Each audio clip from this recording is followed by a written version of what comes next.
मूसलाधार बारिश हो रही थी। रात का गहरा अंधेरा पूरे भैरवपुर गांव पर छाया हुआ था। आसमान में बिजली चमक रही थी और बादलों की गड़गड़ाहट से पूरा गांव कांप उठता था।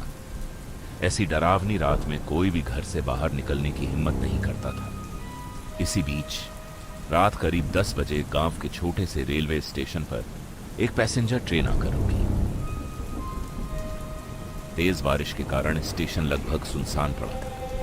प्लेटफॉर्म पर इक्का दुक्का लोग ही दिखाई दे रहे थे, जबकि बारिश की बूंदें टीन की छत पर लगातार टप टप की आवाज कर रही थी। ट्रेन के रुकते ही एक युवक अर्जुन अपने कंधे पर बैग टांगे नीचे उतरा। उसने चारों ओर नजर दौड़ाई। बारिश अब भी तेजी से हो रही थी।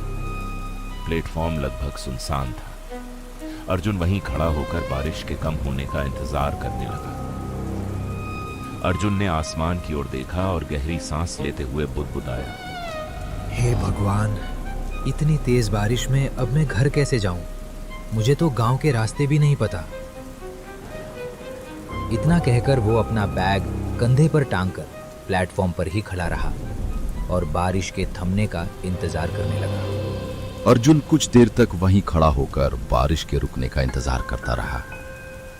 तभी एक बुजुर्ग आदमी छाता लिए धीरे धीरे उसके पास आया। उसने अर्जुन को ऊपर से नीचे तक देखा और मुस्कुराते हुए पूछा, बेटा, कौन हो तुम और इस बारिश में यहाँ प्लेटफॉर्म पर क्यों खड़े हो? चाचा, मैं शहर से आ रहा था, लेकिन बारिश की वजह से ट्रेन बहुत लेट हो गई। अब रात भी काफ़ी हो चुकी है। मुझे तो गांव के रास्ते भी नहीं पता। समझ नहीं आ रहा कि इस बारिश में घर कैसे जाऊं।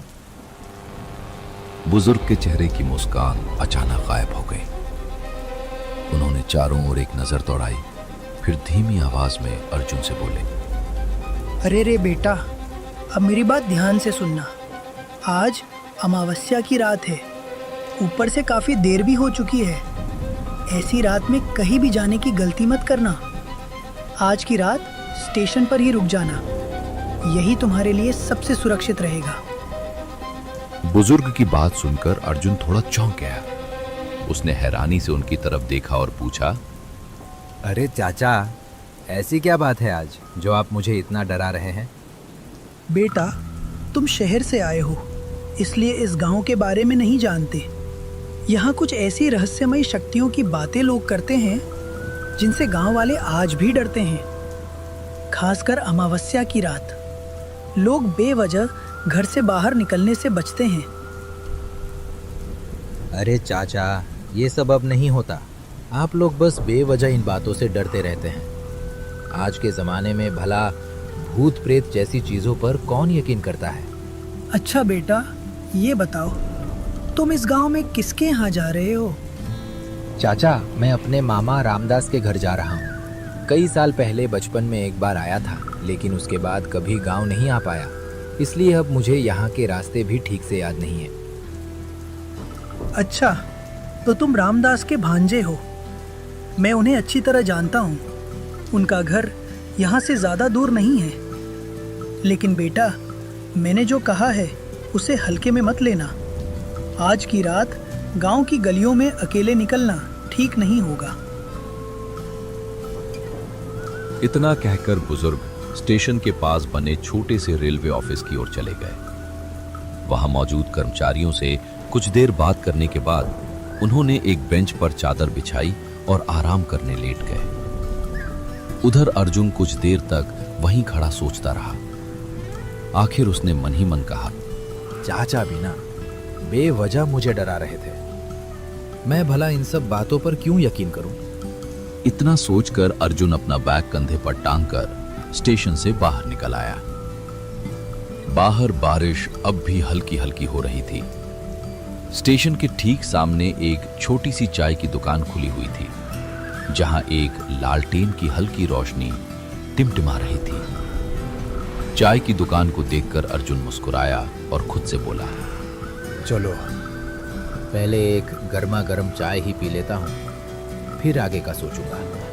यह कहकर वो चाय की दुकान की ओर बढ़ गया। अर्जुन चाय की दुकान के पास पहुंचा। बारिश की बूंदें अब भी टीन की छत पर लगातार गिर रही थी। उसने अपना बैग नीचे रखा और दुकान वाले से कहा, भैया एक कप गर्मा गर्म चाय देना। हाँ भैया, अभी लाया। चाय वाला चाय बनाने लगा। कुछ ही देर बाद उसने उबलती हुई चाय एक कुल्हड़ में डालकर अर्जुन को थमा दी। फिर उत्सुकता से उसकी ओर देखते हुए पूछा, भैया आप इतनी रात में कहाँ जा रहे हो?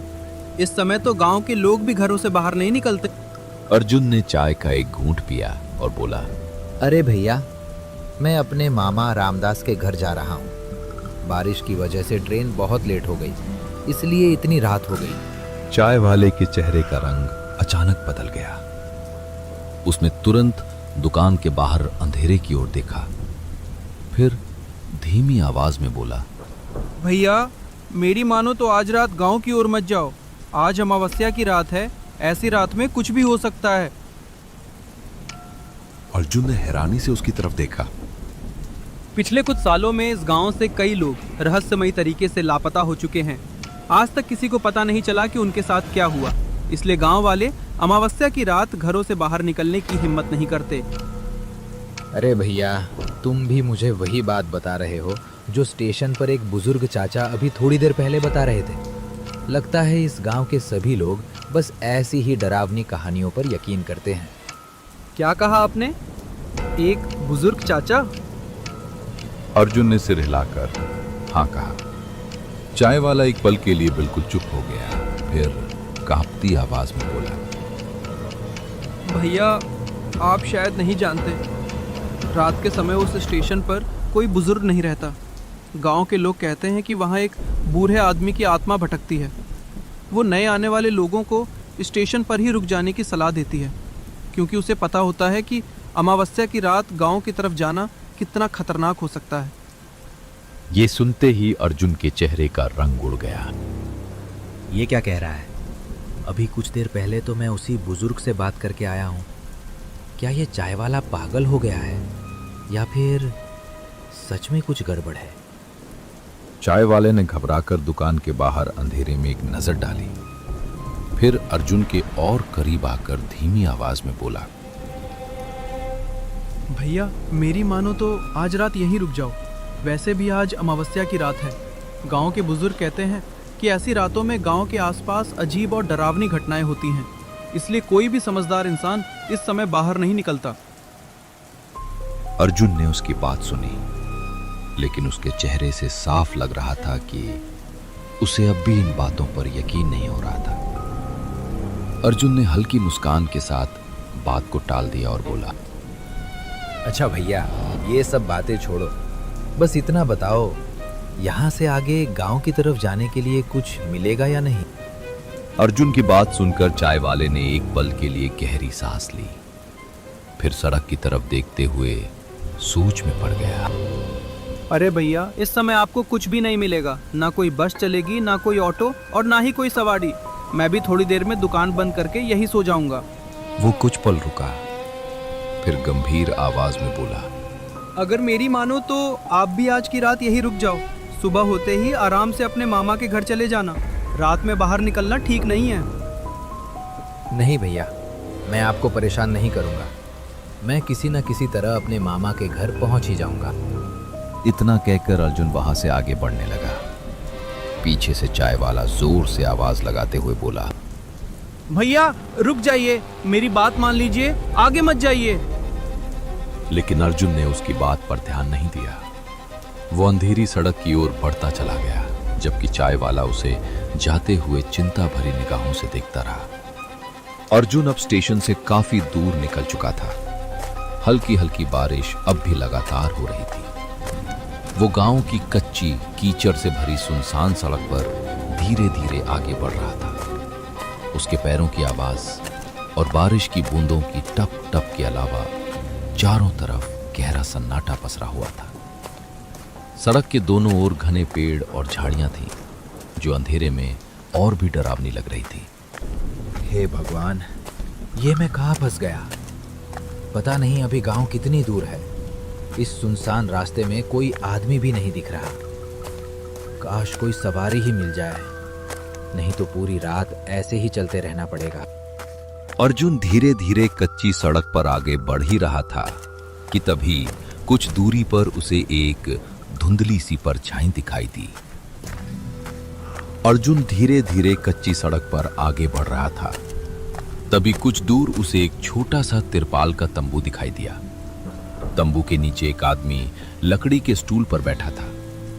उसके सामने मछलियों से भरी टोकरी रखी थी और पास में एक लालटेन धीमी रोशनी दे रही थी। इतनी सुनसान रात में उस आदमी को देखकर अर्जुन को थोड़ा अजीब तो लगा, लेकिन फिर भी वो उसके पास चला गया।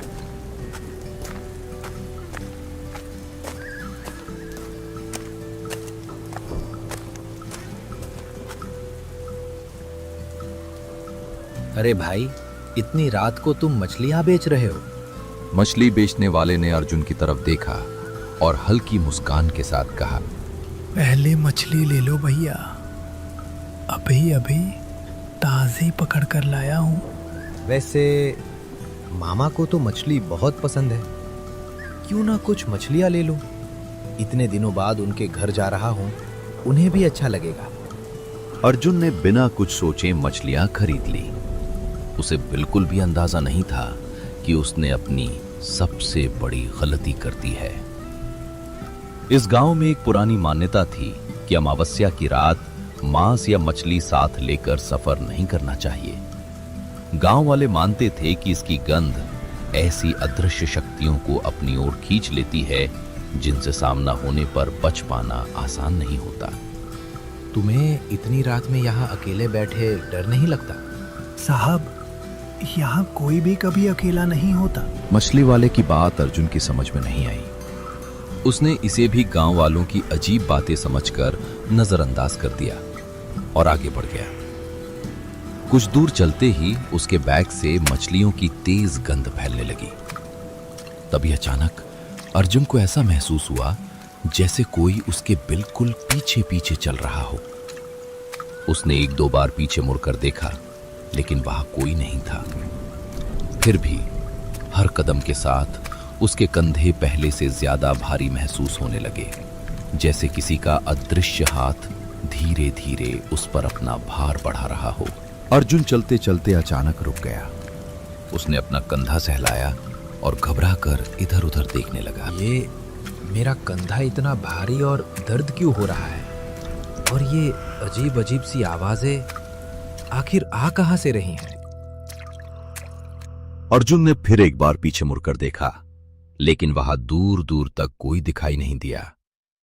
फिर भी उसे साफ महसूस हो रहा था कि अंधेरे में कोई चीज लगातार उसके पीछे पीछे चल रही है। हवा पहले से ज्यादा ठंडी हो चुकी थी और आसपास से आती धीमी फुसफुसाहटें हर कदम के साथ और साफ सुनाई देने लगी थीं।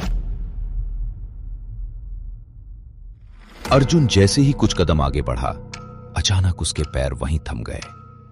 उसका दिल जोर जोर से धड़कने लगा। सामने उसी कच्ची सड़क के बीचों बीच वही मछली वाला खड़ा था, जबकि अर्जुन तो उसे काफी पीछे छोड़कर आ चुका था। मछली वाले का सिर धीरे धीरे नीचे से ऊपर उठा। उसकी आंखें अंधेरे में अजीब तरह से चमक रही थीं। फिर उसके चेहरे पर एक डरावनी मुस्कान फैल गई। अरे भैया, हमें भी तो मछली खिला दो, कई वर्षों से मछली नहीं खाई।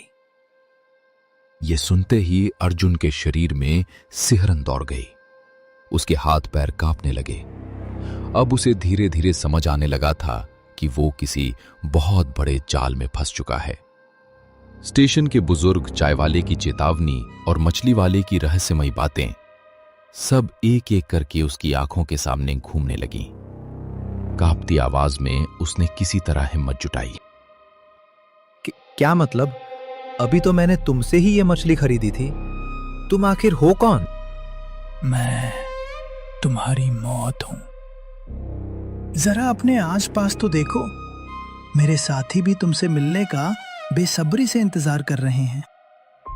इतना कहते ही मछली वाले के चेहरे पर एक खौफनाक मुस्कान फैल गई। अचानक अर्जुन ने महसूस किया कि उसके ठीक पीछे कोई खड़ा है। वो पलट कर देख ही रहा था कि तभी उसके दाईं ओर एक काला साया आकर खड़ा हो गया और अगले ही पल बाईं ओर भी एक और साया दिखाई देने लगा। कुछ ही सेकंड में अर्जुन के चारों ओर 2-3 काले साए आ चुके थे। वे सभी धीरे धीरे अर्जुन के और करीब आने लगे। तभी अचानक दूर से दौड़ती हुई एक आकृति दिखाई दी। वो चाय वाला था। हाथ में जलती हुई मशाल लिए तेजी से अर्जुन की तरफ भागता हुआ आ रहा था। जैसे ही चाय वाले की जलती हुई मशाल की रोशनी उस अंधेरे पर पड़ी, चारों तरफ फैली हुई डरावनी परछाइयां एक एक करके गायब होने लगी। मछली वाला और बाकी अदृश्य शक्तियां जैसे धुएं की तरह हवा में विलीन हो गए। मैं बच गया क्या? मैंने कहा था ना साहब, आज की रात यहाँ रुक जाना चाहिए था। माफ करना मुझे, मैंने आपकी बात नहीं सुनी। कोई बात नहीं साहब, मुझे तो पहले ही समझ आ गया था कि आपके साथ कुछ तो जरूर होगा। अमावस्या की रात है ना। चलो अब मैं आपको आपके मामा के घर तक छोड़ देता हूँ। यहाँ से अकेले जाना ठीक नहीं है। दोनों अब कच्ची सड़क पर साथ साथ आगे बढ़ रहे थे। चाय वाले के दोनों हाथों में जलती हुई मशाल थी, जिसकी रोशनी अंधेरे को चीरती हुई आगे का रास्ता दिखा रही थी। बारिश कब की रुक चुकी थी। भीगी हुई मिट्टी से सोंधी सोंधी खुशबू उठ रही थी, लेकिन चारों तरफ फैला अजीब सन्नाटा अब भी माहौल को डरावना बना रहा था। तुम्हें कैसे पता कि ये मशाल और आग के पास ये सब नहीं आता? मेरे दादाजी ने मुझे ये बात सिखाई थी, तभी तो मैं समझ पाया।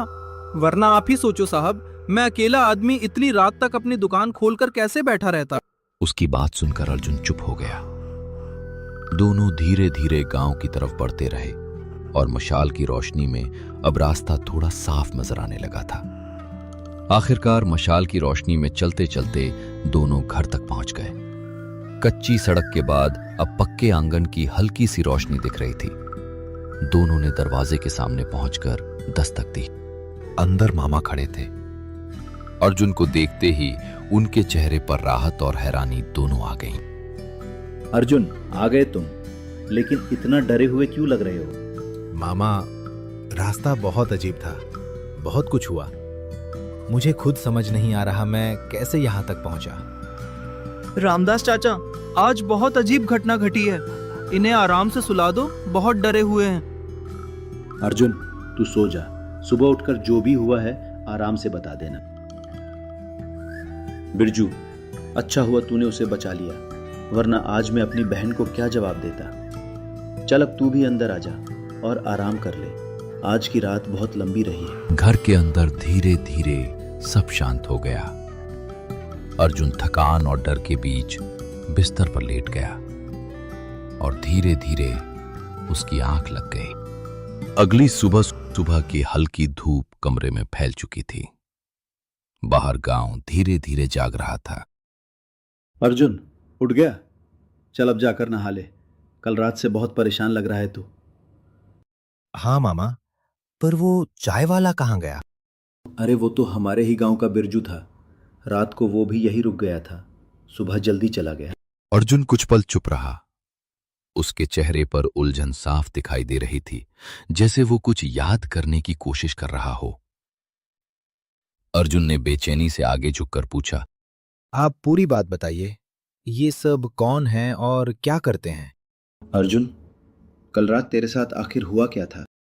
रामदास की बात सुनकर अर्जुन कुछ पल के लिए खामोश हो गया। फिर उसने गहरी सांस ली और पिछली रात की पूरी घटना सुनानी शुरू की। मतलब जिसका मुझे डर था वही हुआ। लगता है वे फिर से जाग चुके हैं। इतने सालों तक शांत रहने के बाद अब उन्होंने फिर से लोगों को अपना शिकार बनाना शुरू कर दिया है। अगर इस बार भी उन्हें नहीं रोका गया तो न जाने कितने बेगुनाह लोग अपनी जान गंवा देंगे। क्या आप उन छलावों के बारे में जानते हैं? आखिर वे हैं कौन और इतने सालों से इस जंगल में क्या कर रहे हैं? बहुत साल पुरानी बात है अर्जुन। तब मैं कोई 5-6 साल का रहा होऊंगा। उसी समय हमारे गांव के पास नया रेलवे स्टेशन बनना शुरू हुआ था। गांव के लोग बहुत खुश थे। सबको लगता था कि अब शहर आना जाना आसान हो जाएगा, रोजगार बढ़ेगा और गांव की तरक्की होगी। स्टेशन का काम शुरू हुआ तो गांव के कई लोगों को भी मजदूरी मिल गई। साथ ही शहरों और दूसरे राज्यों से भी बहुत सारे मजदूर बुलाए गए। लेकिन किसी को क्या पता था कि जिस काम को वे अपने सुनहरे भविष्य की शुरुआत समझ रहे थे, वही उनके जीवन का सबसे बड़ा अभिशाप बन जाएगा। आपको ये वीडियो कैसी लगी? अगर आपको इस कहानी का पार्ट 2 देखना है तो अभी वीडियो को लाइक करें और हमारे चैनल को सब्सक्राइब करना बिल्कुल ना भूलें। नई डरावनी कहानी बहुत जल्द आने वाली है। धन्यवाद।